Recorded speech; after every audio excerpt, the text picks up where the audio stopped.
Blessed be thy name.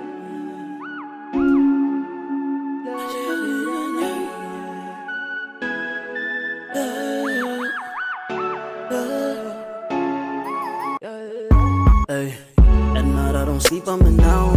At night I'm awake, I'm in star. I rest my phone on the side, but I never leave it on loud. In my breast cause they blowing my life. What's up, beautiful people, and welcome back to my YouTube channel. If you are a returning subscriber, welcome back, darling, and thank you for tuning in. And if you're new on my channel, my name is Ayanda Boniswayende, and on my channel I literally share all and everything about my experiences as a South African that's currently living in the UK. So I also do vlogs and things like that. So please do click on the subscribe button for more of those videos. Anyway, guys, part 2 of my culture shock experience, as you would have seen from the title, is what we're going to be discussing today, because I did part 1 and I'm going to link that video on the description box of the part 1 of my culture shock, and now it's basically just, you know, the part 2 of that. So let's get straight into it. Yay, guys. Number 1 on my list: free health care. Free health care, guys. This is particularly in the UK. So there's free health care, which is the NHS. Free, mahala, for everybody. So this wasn't really like a massive culture shock in terms of, even in South Africa, we've got free healthcare for everybody. But here, even for professionals, there's free healthcare systems. You are not required to have medical aid. Because I know when I was in South Africa, I used to hate paying Discovery because I'm really not like a sickly person. So the fact that I had to pay Discovery every month, that annoyed me. So yeah, in the UK, you don't need to have medical aid. You can have it if you want to, but it's not a must, you know. So currently I am using NHS, which is National Health Services. So basically what you need to do is just make sure that you register with your closest GP to your home, and you're done. When you're sick or you've got anything, you go to that GP. Simple. So yeah, that for me was like, what? I don't need to pay medical aid. Great news. But in Ireland, when I was in Ireland, I had to pay medical aid. I was using Leia Healthcare. So Ireland is the same as South Africa. You know, the organization requires you to have medical aid. But here in the UK, you don't need to have medical aid, child. So I was like, whoop, whoop, let me save some coins, because I use the National Health Services. So yeah, that is a good culture shock for me as well. And then the second thing that is on my list is food. Guys, food expires very quickly here. I don't know why food expires quickly. And because food expires quickly, we need to literally go and buy groceries every week for the week ahead. So we do grocery runs. It's either a Monday or a Sunday for the week that's coming. And yeah, it's so weird for me. Like it was very weird. I was like, why is Lala saying grocery? Or why is Ndozala expire fast? Because when I was in South Africa, when we did groceries with my mom, we did groceries for the whole month. We did a grocery budget for the whole month, not for every week. We definitely top up when things finish there and there, but literally we budget for the whole month and not for the week. And that for me was like, what? Why is the food expiring so quickly? So if you know why the food is expiring so quickly, please do comment down and let us know. Which is, I don't understand why does the food literally expires very quickly. So every time you go to the shop, you need to, first of all, you need to check the expiry dates, because yeah, I don't understand. So that for me was like, what? Why? I still haven't gotten my answer. But anyway, moving along, the next thing that's on my list, and this is my favorite one, guys: independent lifestyle. The independent lifestyle in both Ireland and the UK. So in plain English, by independent lifestyle, this means that people mind their own business. Basically, guys, people mind their own business here. They don't care what no one cares. It's such an independent lifestyle. People mind their own business. They do their own things. They don't care about the next person. So that for me was like, what? you know. And yeah, it was a culture shock for me because where I come from, we believe that it takes a village to raise a child. But here, child, it takes you, yourself, and I to raise your own child. No one really cares. And but the downside to it is the fact that I miss like small things. Like the thing is that I was in Ireland, guys. I've never met my neighbors. I was in London. I've never met my neighbors. I'm in the UK. I've never met my neighbors. So everybody literally is like sticking to their own lane, you know. So the downside to it is that for me, like I just miss like interactions because I grew up where even in the same street we know each other. We like a close family. You know, you go to your neighbor and borrow sugar or coffee or tea bags and things like that. But here it's like, no, child, that's your business. Like, sort it out. Sort it out. So yeah, that's the downside to it. But yeah, there's an independent lifestyle that has also helped me to like grow and just focus on me and make sure that I've got plans and do my own things. So yeah, it was definitely a culture shock, that one. I was like, yo, so no one cares. No one is in your business, child. No one's gonna ask you questions. Like, do you? So that's another culture shock for me. The next thing on my list is that rules are respected. Guys, rules are respected here. So that basically means the law, like the law, normal rules and stuff like that, they are respected. Or even time is respected here. Time. Darling, if you show up late for your appointment, you will have to reschedule because you were late. So African time will not work here. People here are very punctual and they're very, very strict about time. So you need to make sure that you are on time for your appointments and things like that. And like, guys, aguna ma cold drinky, aguna jojo, aguna guti, you're gonna bribe your way out of a situation. If you are in the wrong, child, you're gonna pay for your sins here. So aguna cold drink, that is not gonna fly here. So people legit respect the rules here and they abide by the law. So yeah, I like that. For me, I was like, yo, okay, that's different, because you know how we are back home, like we are like, rules are meant to be broken, so we might as well. But that doesn't work here. Like, people really respect the rules. Like, even things like when you're in the shop and you're just waiting in the queue, guys, you don't just fohla or jump the queue. No, you wait your turn.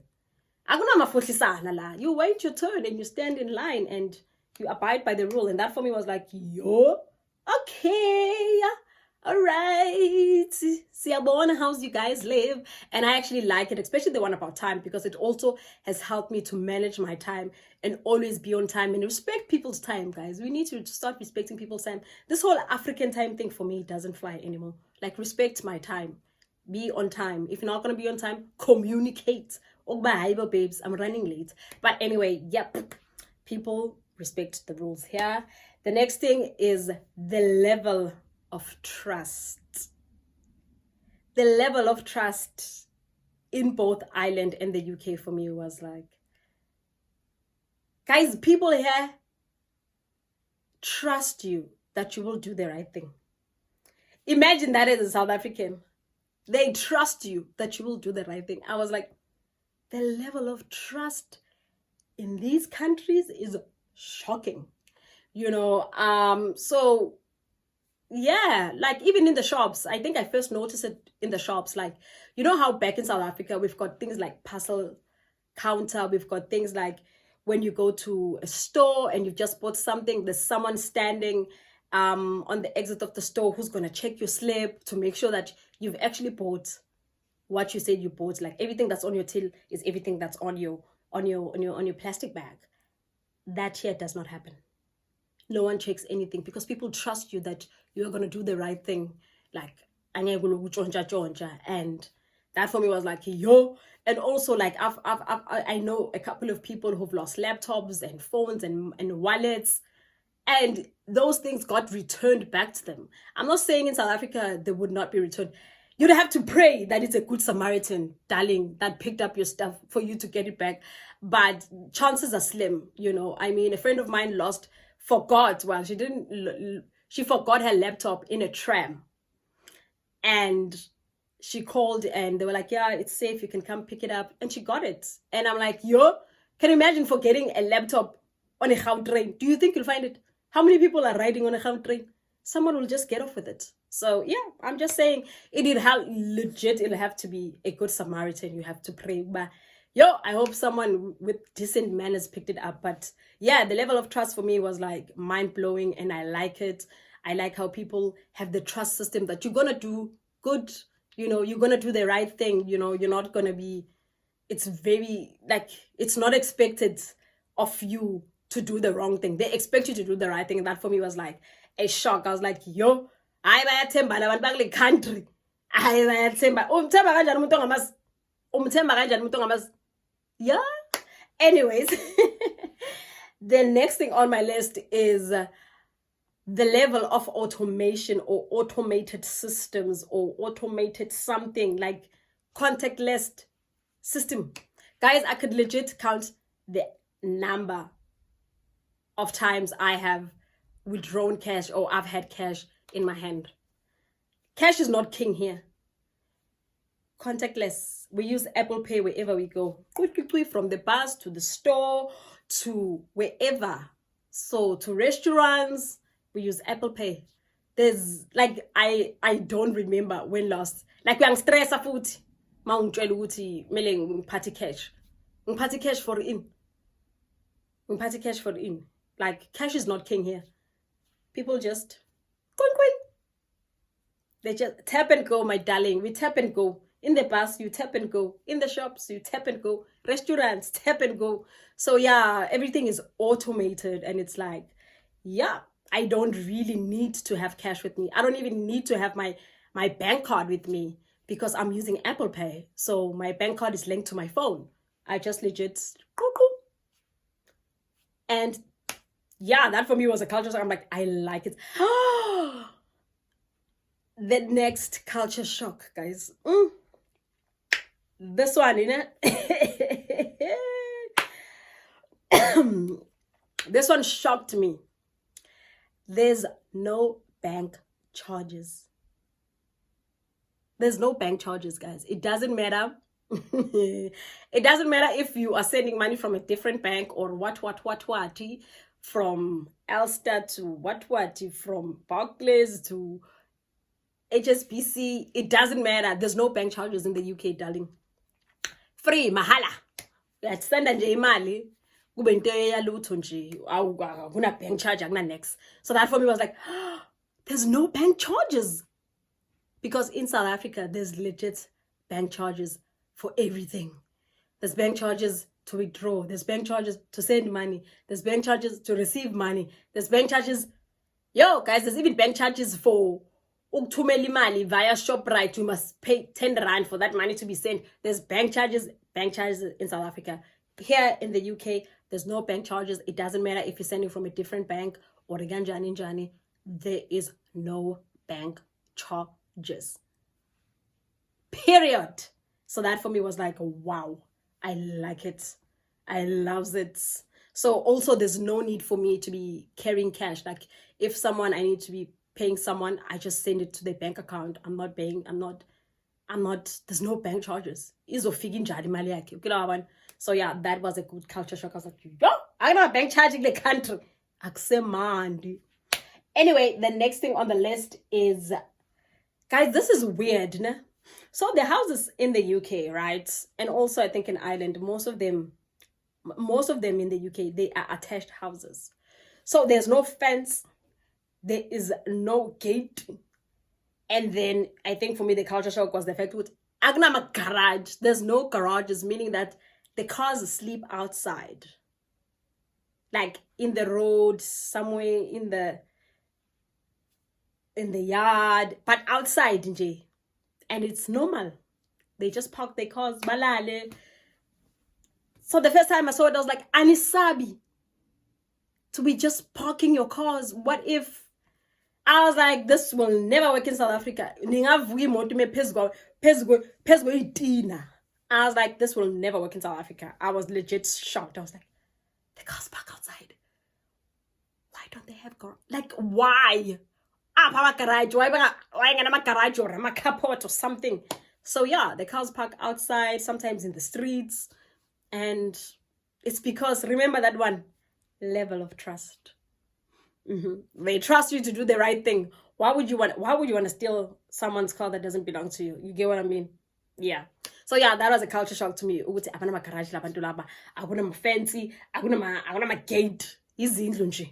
I was like, wow. Okay. Nokuthi nje izinto zakhona futhi nje zihlangene. I was like, yo. So yeah, that was something that I had to get used to. I was like, okay, so cars park outside and it's normal and nothing happens to it and it's safe. I was like, wow, nice. I like it. Sure. The next thing on my list is foxes. Guys, there's foxes roaming around in the UK, J, out of nowhere, J, and apparently they're harmless. For me, I was like, is that a dog? The first time I saw it, I thought it was a dog. They're like, no, that's not a dog. That's foxes. So you would not find stray dogs in the UK. You know, most of like dogs are like people's pets and they live in families, you know. But you will find stray foxes roaming around and people say they're harmless. So the first time I saw it, I was like, why are we not running away? Because there's a fox. They're like, no, they're harmless and stuff like that. I was like, they are harmless. I think I saw foxes for like, what? 4 times. And yeah, I just go, stack when I see it, because yeah, my black instinct just kicking ukuthi yey izakuluma lento le, so nje ngivele ngishaya umunye nje ufuthe konzima kabi isuke phambi kwami. But yeah, I'm scared of anything with 4 legs. So yeah, anyway, there's foxes in the UK and apparently they are harmless. So that for me was a culture shock. I was like, yo, we don't have foxes in South Africa just roaming around, because wow. It will never work. But yeah, that was a culture shock for me. And then the next thing on my list is customer service. Yo, guys, customer service, yeah. Like both Irish people and British people, they are so friendly and they are so nice. Like, and they always like have a smile on their face, like, are you all right? Are you all right, love? Is there anything I can help you with? Like, they're always willing to help. They're always smiling. They're helpful. And I'm like, wow. And the customer service is like amazing. It's literally amazing. I lesi jwayele bazosho ukuthi umshini offline yeah kwasho ngacima ini bakunike attitude abosisi. So here the customer service, guys, people are nice, people are friendly, people are very efficient, you know, they're always willing to help, you know, they give you a service with a smile. I was like, oh wow, you know, like, and this is literally even like the hospital. Like, I got the best service when I had to go to the hospital. I was like, oh wow, this is so nice, you know. I was like, oh, Oxamnandi, like, you know, you feel nice, you know, you feel appreciated with people are taking care of you, you know, they wanna give you a best service. So that for me was a culture shock, because that's not really something, it's there back home, but it's not 100%, you know, because nini machine offline, nini you attitude yakon. So yeah, customer service is amazing. And people here are very, very friendly. Like, sometimes I think like they're too friendly. They are very friendly. Irish people and British people are very friendly, shame, and they're always willing to help. Anyways, the next thing on my list is guys, the cultural diversity, you know, both in Ireland and in the UK. Like, I've seen people from all over the world, like legit from all over the world. And that for me was like, wow, we don't have this back home where we've got people from all over the world. Guys, kunabantu from wena Italy, wena Gupi, wena Ghana, wena Morocco, wena South Africa, wena Zimbabwe. Like, there's just a huge cultural diversity.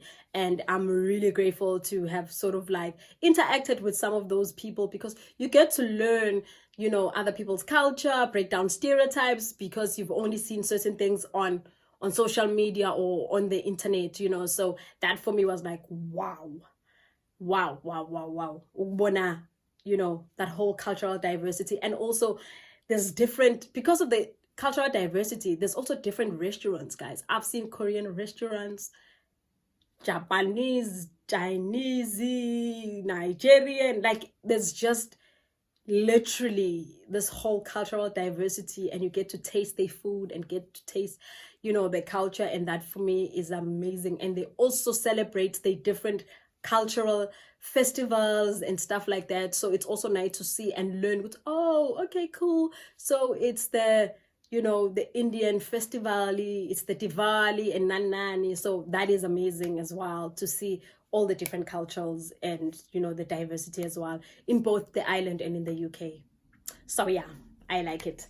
The next thing on my list, and the last thing on my list, and I think I saved this for last, guys, you can buy alcohol from an app and it's delivered to your home, to your doorstep. Like utwala is so, there's apps like Deliveroo and all of these other apps. You can just basically just search for drinks and you'll find a variety of shops that sell alcohol, and it gets delivered to you, to your doorstep. Awusiloko uyofola ema Pick and Pay liquor nakuphi kuphi. Utshwala uyabiza nje, kune-app, utshwala budelivery bulethwe kwakho, wena uburelaxile. I was like, yo, that's why I've come to the conclusion yokuthi South Africans don't drink a lot. I used to think South Africans drink a lot, but South Africans don't drink a lot. Irish people, khohlwa bayasisukela, guys. If bafuna abantu abaphuzayo mabaye island, bayasisukela. Shame, bayasisukela. Ukuphuza khona siyaphuza, but unabogabadiya bophuza ilaba abahlala lapha island. So yeah, that was a culture shock for me. I was like, yo, so you can just order. We are order nje lapha whatever you want on the app, whatever drinks you want, and it gets delivered to your doorstep. The only thing you need to do is basically show some sort of ID when the delivery guy comes. Yeah, you know, you're within age and stuff like that. And then so yeah, that basically sums up all my culture shocks that I have experienced in the UK. I think I've literally mentioned 21 culture shocks in total. If you guys liked this video, don't forget to give it a thumbs up, comment, and also share this video, guys. And yebo, don't forget to subscribe so you can be part of the gang, and click on the notification bell as well, so every time I drop a new video you get notified. Anyways, guys, thank you for tuning in, and thank you also for tuning in to all of my videos and liking my videos. Ngiyabonga, guys. See you guys next time.